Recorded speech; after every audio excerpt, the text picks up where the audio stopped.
आदाब, मुंसिफ टीवी में आपका इस्तकबाल है। मुंसिफ जोहर की खबरों के साथ मैं हूं माहिरा गौहर। देखेंगे तमाम बड़ी खबरें।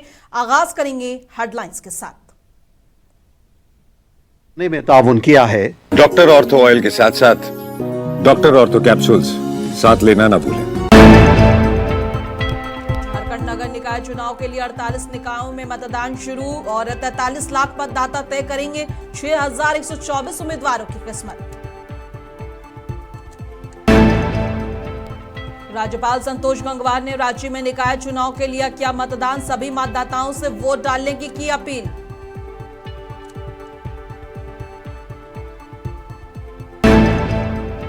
रांची में राज्य निर्वाचन आयुक्त अलका तिवारी ने किया मतदान, मतदाताओं से बढ़ चढ़कर वोटिंग में हिस्सा लेने की अपील।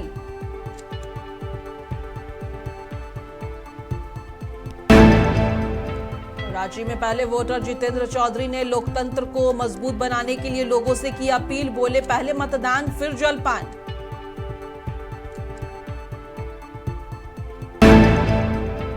धनबाद पुलिस को मिली बड़ी कामयाबी, मोटरसाइकिल चोरी करने वाले 4 अपराधी गिरफ्तार।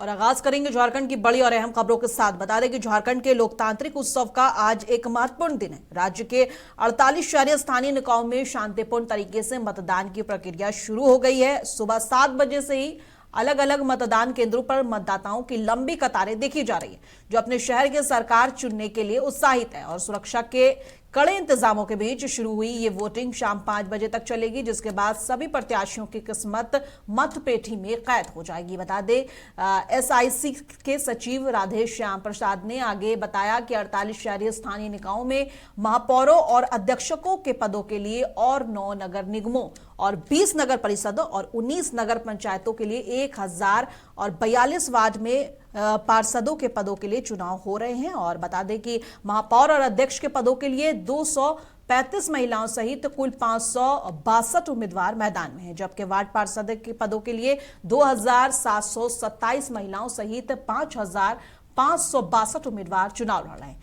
और प्रसाद ने कहा है कि सभी बूथ में पर्याप्त सुरक्षा व्यवस्था की गई है। चुनाव के लिए कुल 4307 मतदान केंद्र स्थापित किए गए।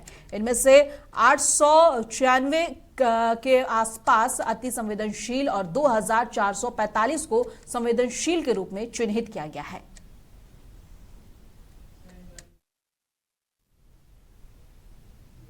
रांची में झारखंड के गवर्नर संतोष गंगवार ने एटीआई बिल्डिंग में बने मॉडल पब्लिक स्टेशन नंबर 20 पर अपना वोट डाला। इस दौरान उन्होंने कहा कि वोटिंग डेमोक्रेसी का एक जरूरी हिस्सा है और मैं सभी वोटर भाइयों और बहनों से रिक्वेस्ट करता हूं कि वे अपने वोट देने अधिकार का इस्तेमाल जरूर करें।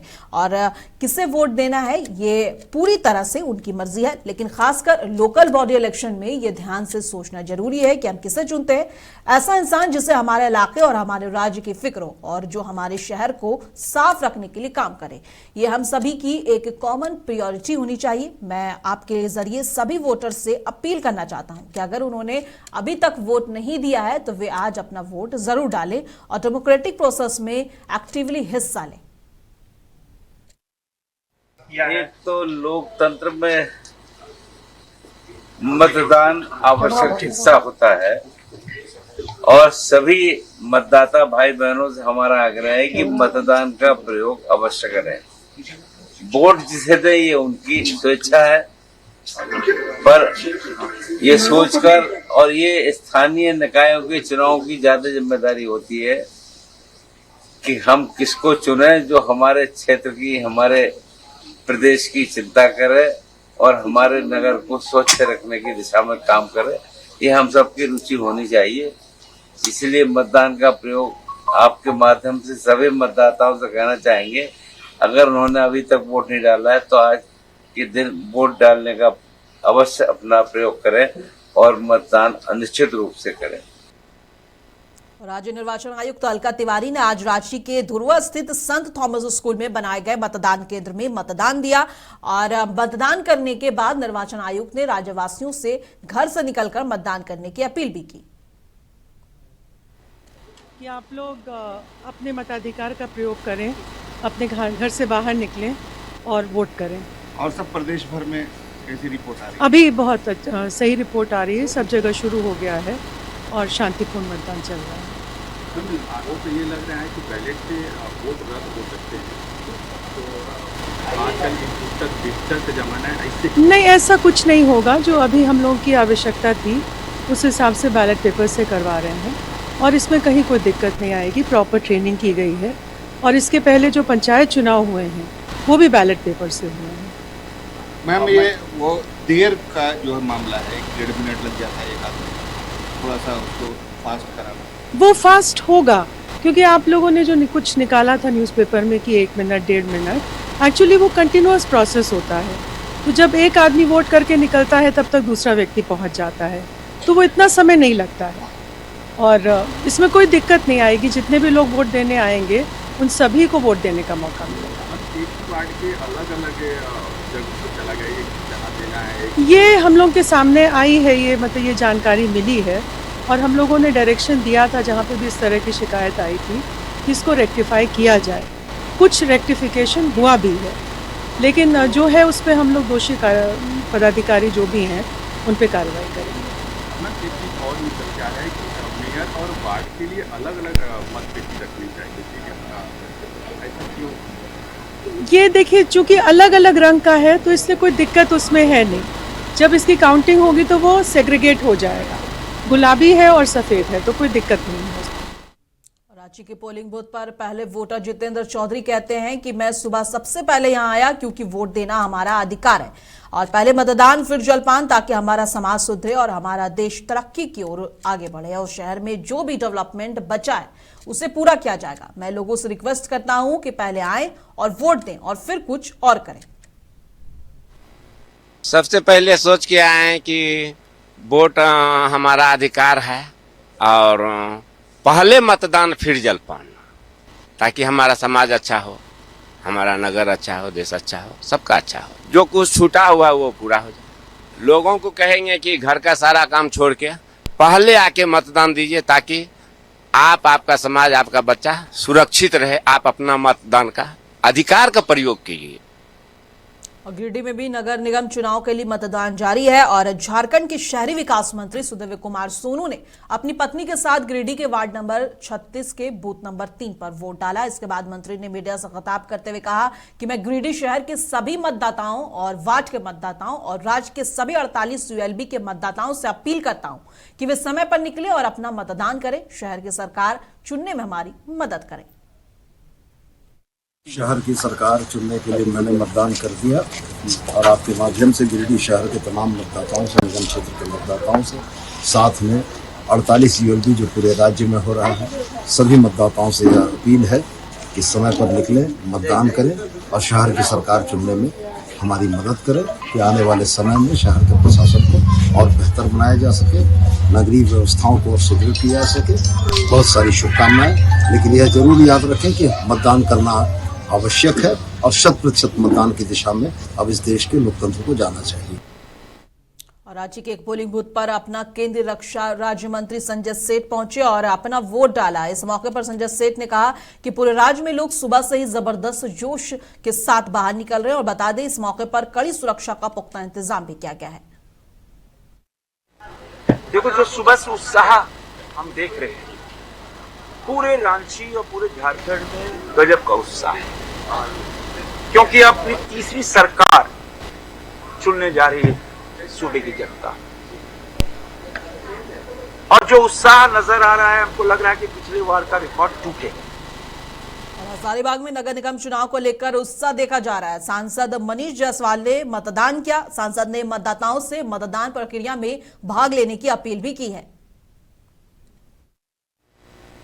तो नगर की सरकार जो बननी है वो सबसे जरूरी किसी भी व्यक्ति के लिए यही सरकार होता है, इसलिए कि इसमें आपका जो रोजमर्रा की जो चीजें हैं इसी से जुड़ी रहती है, चाहे वो पेयजल हो, आपको साफ सफाई हो, स्ट्रीट लाइटिंग हो, छोटा मोटा नली गली हो, ये सब इसी से जुड़ा हुआ होता है। तो इसीलिए मैं सभी से अपील करूंगा कि लोकतंत्र तभी मजबूत होगा जब लोकतंत्र के जो प्रहरी लोग हैं, जो यहाँ के नागरिक हैं, वो अपना वोट अपने फ्रेंचाइज का उपयोग करें।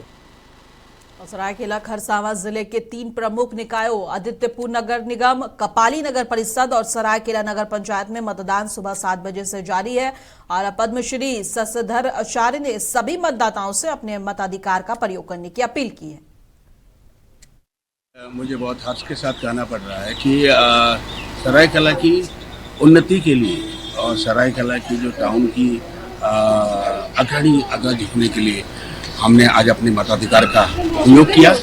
और सभी पढ़े लिखे हैं, सभी अच्छे हैं, लेकिन वही है कि जुझारू नेता या जुझारू जो काम करने वाला उसी को ही हम लोगों ने अपने ब्रेन में सोचा और उसे ही हमने वोट किया।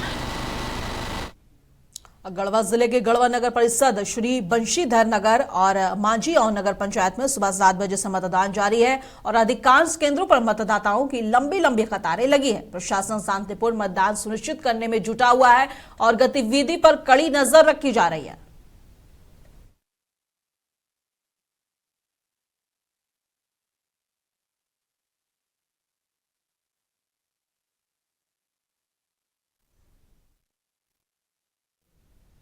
बोकारो जिले में निकाय चुनाव को लेकर मतदाताओं में खासा उत्साह देखने को मिल रहा है। सुबह से ही वोटिंग सेंटर पर लोगों की लंबी कतारें नजर आई। युवा, बुजुर्ग और महिलाएं बढ़ चढ़कर लोकतंत्र के इस पर्व में हिस्सा ले रहे हैं। बोकारो के डीसी और पुलिस अधीक्षक हरविंदर सिंह ने विभिन्न मतदान केंद्रों का निरीक्षण कर सुरक्षा व्यवस्था का जायजा लिया। प्रशासन ने सभी बूथों पर पुख्ता इंतजाम किए हैं ताकि शांतिपूर्ण और फेयर इलेक्शन सुनिश्चित किया जा सके।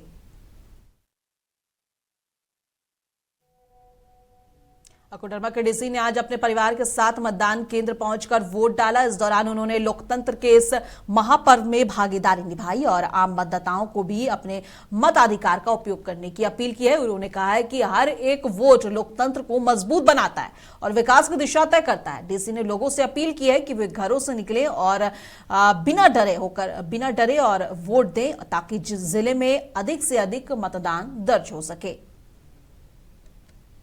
सबसे पहले मैं जितने भी हमारे शहरी निकाय के लोग हैं सभी लोगों से आग्रह करूंगा सभी लोग अपने सबसे महत्वपूर्ण जो अधिकार है हमारे संविधान दे रही है जो राइट वोट उसको जरूर एक्सक्यूट करें और जाके अपने नियरेस्ट जो भी आपके मतदान केंद्र है वहाँ पे जाके आप वोट जरूर डालें। जो बूथ है हमारा वहाँ पे हेल्प डेस्क है, अगर जो भी चीज़ की सहायता की जरूरत पड़ेगी वहाँ पे आपको प्रोवाइड कराया जाएगा। साथ साथ हमारे तीनों नगर निकाय में टाइमली हमारा चुनाव है वो शुरू हो चुका है और 7 बजे से ही हम लोग इसको पूरा मॉनिटरिंग कर रहे हैं। सभी जगह पे शांति व्यवस्था बनी हुई है और पुलिस फोर्स की भी हमारी पूरी मुस्तैदी है। हमारे QRTs वगैरह मूव कर रहे हैं, दोनों मजिस्ट्रेट्स हमारे मूव कर रहे हैं। और स्वास्थ्य क्षेत्र में एक और बड़ी पहल के तहत झारखंड के देवघर में 50 बेड का multi speciality Shri Shyam hospital शुरू किया गया। मंत्री इरफान अंसारी ने इस क्षेत्र की जनता को समर्पित करते हुए कहा कि अब मरीजों को बेहतर, सुलभ और गुणवत्तापूर्ण इलाज के लिए दूर नहीं जाना पड़ेगा। यह अस्पताल आधुनिक सुविधाओं और विशेषज्ञ डॉक्टरों के साथ स्वास्थ्य सेवाओं का नया आयाम देगा। उम्मीद है कि इससे आसपास के जिलों के लिए मरीजों को भी बड़ी राहत मिलेगी। इसके अनुरूप हम काम कर रहे हैं। तो जिन जिलों में अगर कोई हॉस्पिटल आता है और हॉस्पिटल अगर खुलता है उसको अगर कोई सहयोग भी चाहिए तो हम देने को तैयार हैं। आने वाले दिनों में ये देखिएगा ये हॉस्पिटल को हम टैग करेंगे और हमारा आयुष्मान भी यहाँ इलाज हो और मुख्यमंत्री गंभीर बीमार योजना के तहत भी यहाँ इलाज हो, ताकि एक रेट हम फिक्स कर दे रहे हैं। पहले देखते होंगे प्राइवेट हॉस्पिटल में बिल ज़्यादा आ रहा था, एक मध्यम परिवार, गरीब परिवार जो टैग नहीं है उसका क्या होगा। तो आने वाले दिनों में देखिएगा हम इसके लिए भी हम काम कर रहे हैं। आज हेल्थ के सेक्टर में काफ़ी बदलाव हुआ है, लोगों को उम्मीदें बढ़ी है और कि हम अगर हॉस्पिटल जाएंगे तो मेरा समुचित इलाज होगा। दूसरा है कि हम चाहते हैं कि हमारे जो पेशेंट बाहर जा रहे हैं, दूसरे राज्यों में जाके इलाज कराते हैं, उनको कैसे हम रोकें, इस दिशा में हम काफ़ी strongly I am going to ahead. RIMS to Ranchi को मिलने जा रहा है। सदन में आपने देखा होगा कि बजट में हम लोगों ने पैसा भी सेंक्शन कर दिया है, तो रांची में रिम्स 2 बनेगा और मेडिकल सिटी की स्थापना हम करने जा रहे हैं। Type of variety type of hospital, तो उसका निर्माण भी हम रांची में करेंगे ताकि हर सुपर स्पेशलिस्ट हॉस्पिटल रांची में हो, मरीजों को दिक्कत ना हो। तो यही मेरी मंशा है। आने वाले दिनों में देखिएगा झारखंड जो है स्वास्थ्य के क्षेत्र में तो देश में अव्वल आएगा। धनबाद की निरसा थाना पुलिस ने मोटरसाइकिल चोरी करने वाले गिरोह के 4 अपराधियों को गिरफ्तार कर लिया है और एसडीपीओ रजत मानिक बाखला ने बताया कि इनके पास से चोरी के 5 मोटरसाइकिल और 1 स्कूटरी बरामद की गई है। दिन में करीब 2 बजे हम लोग को सूचना मिली है। निरसा थाना के गुड़वा ग्राम के ग्रामीणों के द्वारा एक सूचना दी गई, जिसमें 2 संदिग्ध व्यक्तियों के उस क्षेत्र में घूमे जाने की वो लोग सूचना दिए। तो सूचना के सत्यापन में हम लोग जब टीम भेजे वहां पर, तो पाया गया कि ग्रामीणों द्वारा 2 व्यक्तियों को, जिसने अपना नाम अनवर अंसारी उर्फ टिया और दूसरा था हबीब अंसारी, इन दोनों को रोक कर रखा गया था ग्रामीणों के द्वारा। तो उनको जब हम लोग थाना में लेकर आए और आगे जांच के बिंदु से, तो जब उनसे पूछताछ किया गया तो वो बताया कि वो निरसा थाना क्षेत्र एवं जामताड़ा, जो सीमावर्ती हमारा जिला है, वहाँ के थाना क्षेत्र के मोटरसाइकिलों को चोरी कर इसी क्षेत्र में खपाकर अन्य लोगों को बेचते हैं। उत्तर प्रदेश के मुरादाबाद से एक बड़ी राजनीतिक खबर सामने आ रही है। कांग्रेस के दिग्गज नेता राशिद अल्वी ने केरल के राज्यपाल बिहार के राज्यपाल आरिफ मोहम्मद खान पर बड़ा हमला बोला है। अल्वी ने नेताओं के अवसरवाद पर सवाल उठाते हुए आरिफ मोहम्मद खान के पुराने बयानों की याद दिलाई। राशिद अल्वी ने सीधे तौर पर आरोप लगाया कि सत्ता का सुख मिलते ही नेताओं के सुर बदल जाते हैं। उन्होंने कहा कि राज्यपाल बनने से पहले आरिफ मोहम्मद खान प्रधानमंत्री मोदी के बारे में क्या राय रखते थे, ये किससे छिपा है। आगे उनका क्या कुछ कहना है, सुनिए। किससे देखता हूं? देखिए, गवर्नर बनने से पहले उनकी राय मोदी जी के बारे में अच्छी नहीं थी। 2002 के अंदर हजारों लोग मारे गए, गुजरात के अंदर वो क्रिटिसाइज करते थे, लेकिन गवर्नर बनने के बाद उनकी राय बदल गई। अब वो कह रहे हैं नरेंद्र मोदी जी बहुत अच्छे आदमी हैं। क्या देश के लोग ये यकीन कर लेंगे उनकी बात में? जैसा मौसम हो मुताबिक उसके दीवाना हूं मैं। मार्च में बुलबुल हूं मैं, जुलाई में परवाना हूं मैं। क्या वो लोग जो हजारों लोग मारे गए, क्या उसको आप जस्टिफाई करेंगे? क्या उसके बाद मोदी जी के बारे में दुनिया के अंदर उनकी क्या इमेज बनी, क्या उसको जस्टिफाई करेंगे? क्या बाबू बजरंगी का वीडियो आपने देखा है? अगर नहीं देखा तो उसे देखिए और उसे जस्टिफाई कीजिए। इसीलिए देश के लोग राजनीतिज्ञों पर भरोसा करना खत्म करते जा रहे हैं कि जब उन्हें कुछ मिल जाता है तो वो इस तरीके की जबान और तारीफ करने लगते हैं, और जब कुछ नहीं मिलता है तो उनकी राय कुछ। अब बांदा के बबेरू कस्बे में पहाड़ी महादेव मंदिर के पास एक दर्दनाक हादसा हुआ, जिससे राम नरेश राखी और राजेश ई रिक्शा के बाबेरू जा रहे थे। तभी तेज रफ्तार ट्रैक्टर से रिक्शा को टक्कर मार दी और हादसे में रामनरेश की मौके पर ही मौत हो गई, जबकि राखी और राजेश को गंभीर हालात में जिला अस्पताल रेफर किया गया। पुलिस ने शव को कब्जे में लेकर पोस्टमार्टम के लिए मेडिकल कॉलेज भेज दिया है। ये कहाँ से कहाँ आ रहे थे और कैसे ये हादसा हुआ? ये बड़े गांव से बबेरू ई रिक्शा के में आ रहे थे। ये कैसे हुआ ये सड़क हादसा? ई रिक्शा से आ रहे थे तो पेट्रोल पंप के आगे जो है किसी ट्रैक्टर वाले ने आगे से उन्हें भिड़ंत कर दी है, जिसकी वजह से ऑन स्पॉट उनकी डेथ हो गई है। और कितने लोग घायल हुए हैं इसमें? इसमें जो है 3 लोग घायल हुए, 3 लोग घायल हुए। डॉक्टर ने देखा, क्या बताया? उनको रेफर कर दिया बांदा। कितने लोग? मृतक आपके कौन है? 2 लोग को बांदा रेफर कर दिया गया। मृतक आपके कौन? मृतक मेरे बड़े भाई हैं। अच्छा, पुलिस को सूचना हो गई है? जी। पुलिस कहाँ भेज रही है शव? बांदा भेज रही है पोस्टमार्टम के लिए। जालौन के कोतवाली उरई में पुलिस अधीक्षक डॉक्टर दुर्गेश कुमार के नेतृत्व में बड़ी कार्रवाई की गई। पुलिस ने वेद प्रकाश दीक्षित के घर पर चल रहे जुआ अड्डे पर दबिश देकर 11 अभियुक्तों को गिरफ्तार कर लिया। उनके कब्जे से 3,05,000 रुपए नगद और 52 ताश के पत्ते और 3 गड्डियां और 11 मोबाइल फोन बरामद हुए हैं। सभी पर सार्वजनिक जुआ अधिनियम के धारा 4 के तहत मुकदमा दर्ज किया गया है। पुलिस ने कहा है कि अवैध गतिविधियों पर जीरो टॉलरेंस जारी रहेगा।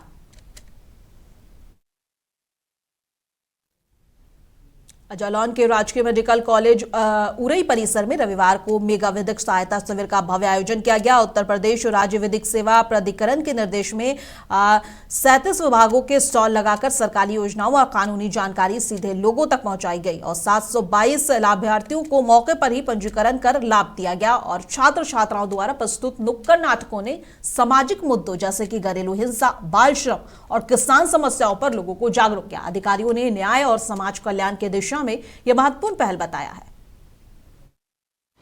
इस प्रोग्राम का मेन मकसद तो ये है कि आम जनता को अगर कोई भी समस्या हो रही है किसी योजना को प्राप्त करने में या उसके बारे में कोई जानकारी चाहिए तो सभी विभागों के स्टॉल्स यहाँ पर एक ही परिसर में लगे हुए हैं। वो हमारा रजिस्ट्रेशन हो रहा है, पंजीकरण डेस्क पे जाके आप जानकारी हासिल कर सकते हैं कि आपको किस विभाग से कौन सी योजना का लाभ चाहिए और आप उस विभाग के पास जाकर अपना एप्लीकेशन दे सकते हैं। यदि आप पहले से पंजीकृत है तो आप सीधा विभाग के पास जाकर उस योजना के बारे में जानकारी हासिल कर सकते हैं या फिर डायरेक्ट उसका लाभ ले सकते हैं। और फिरोजाबाद में जिला जज बब्बू सारंग के निर्देश पर बृहद विधिक सहायता कैंप का आयोजन किया गया। इसमें बताया गया कि जिन लोगों के पास आर्थिक साधन नहीं है या जो किसी के द्वारा सताए गए हैं उन्हें नामित वकीलों के माध्यम से मुफ्त कानूनी मदद मिलेगी।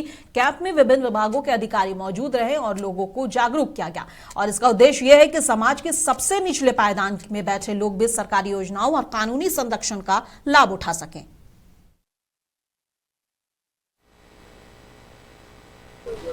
DLSC के द्वारा फिरोजाबाद के अंतर्गत एक बृहद शिविर, विधिक शिविर लगाया गया जिसके अंतर्गत प्रशासन और जुडिशरी दोनों मिलकर एक कार्यक्रम का आयोजित किया है शिविर पर। और यहाँ पर अधिक से अधिक लोग आए हुए हैं।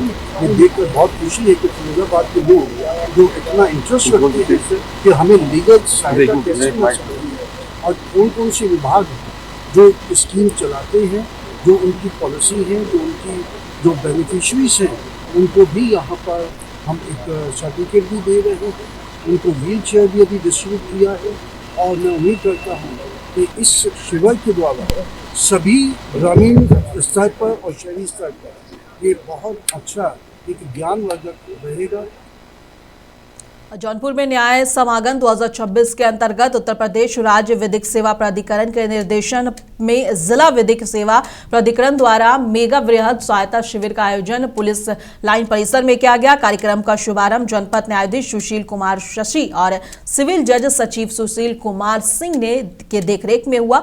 इस मौके पर जिलाधिकारी ने कहा कि जनपद में जिला प्रशासन और पुलिस प्रशासन और न्यायिक अधिकारियों को एक तरह का समन्वित प्रयासों से शासन की जल कल्याणकारी योजनाओं को सुगमता से आमजन तक पहुंचाया जा रहा है। न्याय व्यवस्था के बेहतर संचालन में जनपद न्यायाधीश के नेतृत्व में उल्लेखनीय कार्य किए गए। समाज के सभी लोगों को एक मुख्य धारा से जोड़ने के लिए लोगों को न्यायिक परामर्श की आवश्यकता के दृष्टिगत हमारा दायित्व है। संवैधानिक व्यवस्था के अंतर्गत उन्हें न्याय दिलाया जाए। उन्होंने शासन की आपदा प्रबंधन के संदर्भ में जानकारी दी।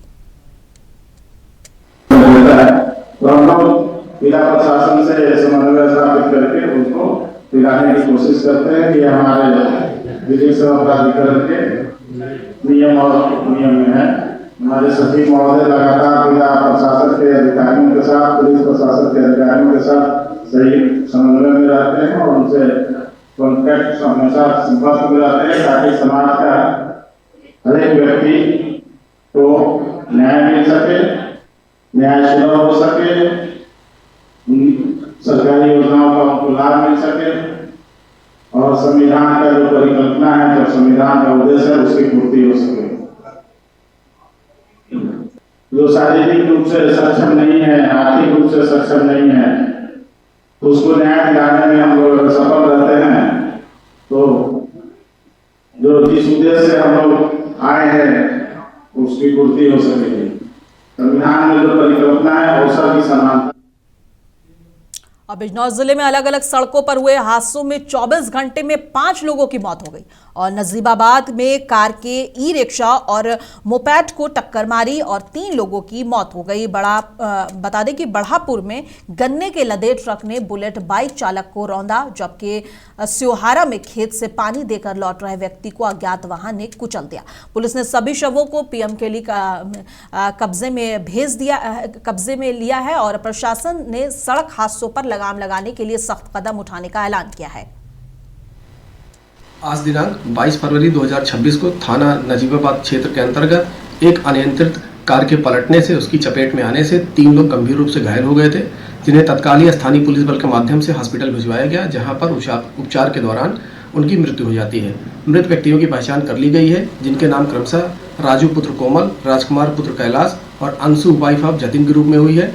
इनके परिजनों को सूचित कर दिया गया है और नियमानुसार इनके शव को कब्जे में लेकर के पंचायतनामा पोस्टमार्टम की कार्रवाई की जा रही है। जो कार चालक है वो भी घायल है, उसका भी इलाज हॉस्पिटल में चल रहा है। मौके पर शांति व्यवस्था बनी हुई है।